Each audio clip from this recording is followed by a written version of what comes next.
Hello everyone, welcome to the Photo Hobbyist. Today we're going to physically compare the Lumix S5 and the Nikon Z6 because they are at the same level in the market.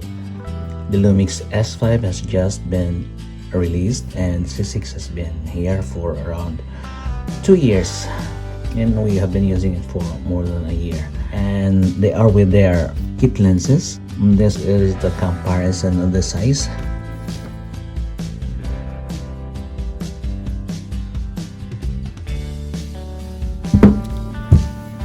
On the top, so the mode dial for the Z6 is on the left, the Lumix S5 is on the right, and we have an extra dial here for single shot, multiple shot, and even timer. We have the white balance here button. You can do it. You have an ISO here, the same almost. The dedicated recording for video here. This is very nice. This is a good touch, I think. Very shiny red button for video. This is the shutter speed dials. These are the aperture dials. Same place. You can see it maybe. The S5 is a little thicker than the Z6. On the height, they're almost the same. And the grips, let's see the grips. Let us compare the grips. Nikon has always been nice to my hand. Now the grip of the Lumix S5 is much deeper, and it has this hump on this area, on the top area, while here a little bit less protruded hump for the Z6, but it doesn't affect actually. It's still very similar, the screen size, except that this is just a tilting screen, while the S5 can fully articulate, which is good for vlogging and all those types of shooting which you want to monitor yourself. They have these function keys here. This is the joystick for both, and basically very similar. If you're moving to the Lumix, I think it's not a great leap forward to study the buttons. They have the same review buttons on this top left area, and the menu is different. It's here for the Z6, and this in the middle of this rotating, what do you call this? So that's it. Below you can see the difference in the thickness. The S5 is definitely thicker. Now you have a panel here for attaching, yes, a battery grip. You have to remove that one. While here, I'm not sure. I have not seen any battery grip for this one, but that will be the rest. Let's see the inside. The Z6 uses the ENEL B type. Lumix has a much bulkier battery. What model is this? I think this is a new battery. I think 7.2 volts, but a little thicker for the Lumix. I don't know the rating of these batteries.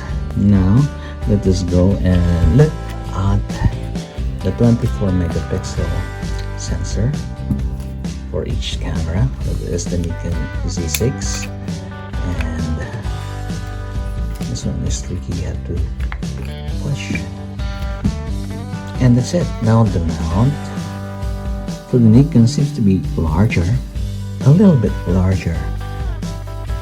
Maybe it's an optical illusion or something. Yeah, but anyway, yeah, similar.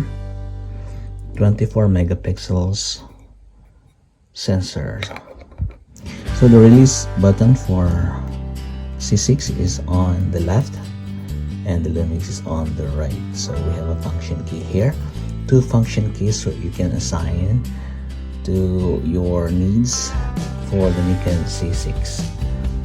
And I think that's it. No, we wouldn't like to go on the geeky stuff like numbers. I like to do photography on a way that how how it feels. So you go on the area which you're going to shoot and then adjust the camera to whatever that area gives you. That's my way of thinking of photography. And now let's look at the kit lens that comes with both. So on the left is the 24-70 f4s. It starts at 20 millimeters at 60 for the Lumix. It's also called the S. So very similar in height. The weight is, I would say that the Nikon S is much heavier. You don't have to weigh it. It's just the fill. It's a lot heavier, I think. And then they have both their switches for autofocus and manual focus. The big difference in this one is that this is the Lumix is 3.5 up to 5.6 variable aperture, while the aperture of this one can stay at 4 straight in all focal length from 24-70, which is very nice. Just hope that they did it with the same. Yeah, let's see the difference as we compare this in the long run. Now the Lumix attaches the lens clockwise. The Nikon Z6 meanwhile attaches counterclockwise. And that's it. So let us hold the camera now with the attached lens. This is the S5. It has a good feel to it. The weight is just perfect for maybe a whole day shooting, not too heavy. This is the Z6. It actually feels heavier. The Z6 feels heavier, maybe because of the lens. The lens is a lot heavier. Yeah, but it's not, you will not have a big difference, the feel. But when you hold them together, it feels like the Nikon has more weight to it and the SR has more body to it. Maybe probably because of the lens. Now let's put the camera on. Now you have to rotate the lens of the Z6 before you're able to use the camera. If there is a lock mode like this, before taking photos, rotate the zoom ring to extend the lens. And the Panasonic, it does not need that one. It's just easy. Put it on and you can shoot. They are both touch screens and you can customize a lot of things in there. We don't have to go one by one to all the customization like the other reviewers do, but let's just do the physical thing. So we will have a series of tests comparing both these cameras in both still photography and videos. Because I got the Lumix S5 for particularly because of its video capabilities, and I'm home to Nikon for its photo capabilities. The video is not bad with the Nikon Z6. It's just that this comes in 10-bit, which is in body. You don't have to buy an Atomos Ninja to have a recording of 10-bit with the Lumix S5. And you can both attach them to external recorders and you can get better qualities, especially in the future, because the S5 is going to have a firmware update by the end of the year and will provide you with RAW. So that's going to be coming, but as we go by, we will compare these two in many ways. So this is the physical comparison of the Nikon Z6 and Panasonic Lumix S5. So that's it for today. Wait for the upcoming tests of these two cameras and I'll compare them.